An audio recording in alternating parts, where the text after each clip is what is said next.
ലോകം ഉറ്റുനോക്കുന്ന ഉന്നത വിദ്യാഭ്യാസ മേഖലയിലെ സാധ്യതകൾ മനസ്സിലാക്കുവാൻ കരിയർ ഗൈഡൻസ് പരിശീലനം അനിവാര്യമാണെന്ന് സാമൂഹ്യനീതി വകുപ്പ് മന്ത്രി അഡ്വക്കേറ്റ് വി അബ്ദുൽ ഗഫൂർ പറഞ്ഞു. തോട്ടുമുഖം പടിഞ്ഞാറേപ്പള്ളി മുസ്ലിം ജമാഅത്തിന്റെ VK കോമു സ്മാരക വിദ്യാഭ്യാസ അവാർഡ് സമ്മേളനം ഉദ്ഘാടനം ചെയ്ത് സംസാരിക്കുകയായിരുന്നു അദ്ദേഹം.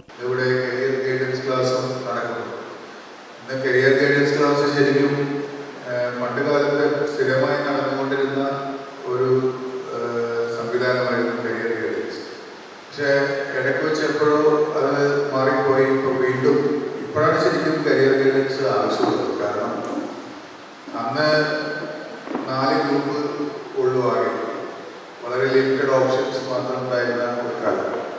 ഇന്നിപ്പോൾ ഏത് ചെറിയ സബ്ജക്റ്റ് എടുത്താലും ആ സബ്ജക്റ്റ് ഉൾപ്പെടെയുള്ള കാര്യങ്ങൾക്ക് അത് +2-ലായാലും ഡിഗ്രി ആയാലും ഒക്കെ കോഴ്സുകൾ പ്രോഗ്രാമുകൾ ഓഫർ ചെയ്യുന്ന യൂണിവേഴ്സിറ്റികൾ എത്രയോ പ്രോഗ്രാമുകളൊന്നും നമുക്ക് തന്നെ തിരിച്ചറിയാൻ കഴിയാത്ത രീതിയിലുള്ള പ്രോഗ്രാമുകൾ യൂണിവേഴ്സിറ്റിയൊക്കെ ഓഫർ ചെയ്യുന്ന ഒരു കാലഘട്ടമാണ്. അൻവർ സാദത്ത് MLA മുഖ്യ പ്രഭാഷണം നടത്തി. ഇന്നത്തെ തലമുറ വലിയ ചിത്രങ്ങളിലേക്ക് ജീവിക്കുന്നത്. കാരണം എന്താ, തെറ്റിലേക്ക് പോകാൻ ഒട്ടനവധി സാഹചര്യങ്ങൾ നമ്മുടെ സമൂഹത്തിൽ. ആ സാഹചര്യങ്ങൾ നമ്മുടെ മക്കളെ തെറ്റായ വഴിയിലേക്ക് കൊണ്ടുപോകാതെ നല്ല ചിന്താഗതിയിലേക്ക് കൊണ്ടുപോകാൻ വിദ്യാഭ്യാസം ഏറ്റവും അനിവാര്യമാണ്. അറിവ് വിദ്യാഭ്യാസം കൊണ്ട് മാത്രം നല്ല മനുഷ്യനാണെന്ന് ഞാൻ വിശ്വസിക്കുന്നു. വിദ്യാഭ്യാസത്തോടൊപ്പം തന്നെ നമ്മുടെ മക്കള് നല്ല മനുഷ്യരായി വളരാൻ സാധിക്കും. നാടിനെ സ്നേഹിക്കുന്ന, സമൂഹത്തെ സ്നേഹിക്കുന്ന, രാജ്യത്തെ സ്നേഹിക്കുന്ന, കുടുംബത്തെ സ്നേഹിക്കുകയും അനുസരിക്കുകയും ചെയ്യുന്ന ഒരു പുതിയ ധാരണയാണ് നമുക്ക് നാടിന് ആവശ്യം.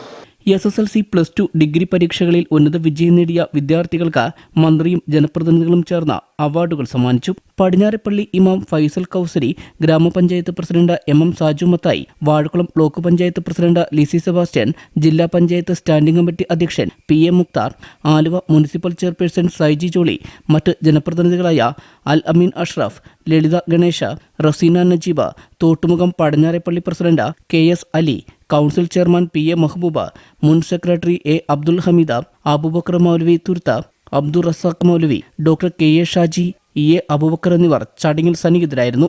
കമ്മ്യൂണിറ്റി ബേസിസിലായാലും സ്റ്റേറ്റ് ലെവലിലായാലും നമ്മൾ ഇങ്ങനത്തെ ചടങ്ങുകൾ ചെയ്യുമ്പോൾ അവർക്കൊരു പ്രചോദനമാണ് നൽകുന്നത്. നമുക്ക് നമ്മുടെ എല്ലാ കമ്മ്യൂണിറ്റികളുടെ ഒരു ചട്ടക്കൂടിലാണ് നമ്മളെല്ലാവരും ജീവിക്കുന്നത്. അപ്പോൾ വളരെ സന്തോഷം തോന്നുന്നു. നമ്മളെല്ലാവരും ഒരു കിട്ടായി ഒരുമിച്ച് നമ്മുടെ കേരളത്തിലെ മറ്റുള്ള സ്റ്റേറ്റിനെക്കാട്ടും ഭയങ്കര നല്ല രീതിയിൽ ഉയർത്തിക്കൊണ്ടുവരാൻ നമുക്കെല്ലാവരും സാധിക്കണമെന്ന് ഞാൻ ആശംസിക്കുകയാണ്. ഇന്ന് നമുക്കറിയാം, വിവിധ സ്ഥലങ്ങളിൽ നിന്ന് ഇപ്പോൾ ഈ അവാർഡ് വാങ്ങിച്ച കുട്ടികൾക്കെല്ലാം തന്നെ അവാർഡുകൾ ലഭ്യമായിട്ടുണ്ടാകും. ആ അവാർഡ് നമ്മൾ ആദ്യത്തെ ഫസ്റ്റ് സ്റ്റെപ്പായി കണ്ടുകൊണ്ടുകൊണ്ട് തന്നെ മുന്നോട്ട് പോകണമെന്നാണ് ഈ അവസരത്തിൽ വിദ്യാർത്ഥിനികളോട് ഓർമ്മിപ്പിക്കാനുള്ളത്. വിദ്യാഭ്യാസ അവാർഡ് മേടിക്കുക എന്ന് പറഞ്ഞാൽ അത്ര നിസ്സാരമായിട്ടുള്ള കാര്യമല്ല. കാരണം ഒത്തിരിയേറെ പഠിച്ച് അവരുടെ ജീവിതത്തിൽ ഏറ്റവും വലിയ കഠിന ശ്രമത്തിൻ്റെ ഒരു ഫലമാണ് ഇന്നിവിടെ ഇങ്ങനെയൊരു അവാർഡിന് അർഹരായിട്ടുള്ള എത്താൻ കഴിയും. മാത്രമല്ല, ഇങ്ങനെയൊരു സംഭവം, ഇങ്ങനെയൊരു പരിപാടി സംഘടിപ്പിക്കാമെന്ന് പറയുന്നത് അത് ഈ പ്രദേശത്തിൻ്റെ വലിയൊരു കൂട്ടായ്മയാണ്. കൂടെ ഓടാൻ ആളുകളതിൻ്റെ പേരിലാണ് ഈ 1ഉം 2ഉം സ്ഥാനങ്ങളൊക്കെ കൈവരിക്കുന്നത്. ദൗർബല്യമുള്ള നമ്മൾക്ക് താഴെയുള്ള ആളുകളെ ചേർത്ത് നിർത്തുമ്പോൾ മാത്രമാണ് ഒരു പൂർണ്ണമായിട്ടുള്ള ഒരു മനുഷ്യന് ഈ വിദ്യാഭ്യാസം കൊണ്ടൊരു പ്രയോജനം ലഭിച്ചു എന്ന് നമുക്ക് പറയാൻ സാധിക്കുള്ളൂ. തുടർന്ന് വിദ്യാർത്ഥികൾക്കും അവരുടെ രക്ഷകർത്താക്കൾക്കും ഭാവി വിദ്യാഭ്യാസ പരിപാടികളെക്കുറിച്ച് നടന്ന മോട്ടിവേഷൻ ക്ലാസ്സിന് പ്രമുഖ ട്രെയിനർ ഇബ്രാഹിം ബാബു പുത്തൻപുര നേതൃത്വം നൽകി. വിദ്യാഭ്യാസത്തിന് ഏറെ പ്രോത്സാഹനം നൽകി മാതൃകാപരമായ പ്രവർത്തനം കാഴ്ചവെച്ച വാഴപ്പള്ളി തറവാട്ടിലെ VK കോമുവിന്റെ നാമധേയത്വത്തിലാണ് വർഷം തോറും തോട്ടുമുഖം പടിഞ്ഞാറേപ്പള്ളി മുസ്ലിം ജമാഅത്ത് വിദ്യാഭ്യാസ അവാർഡ് സമ്മാനിക്കുന്നത്.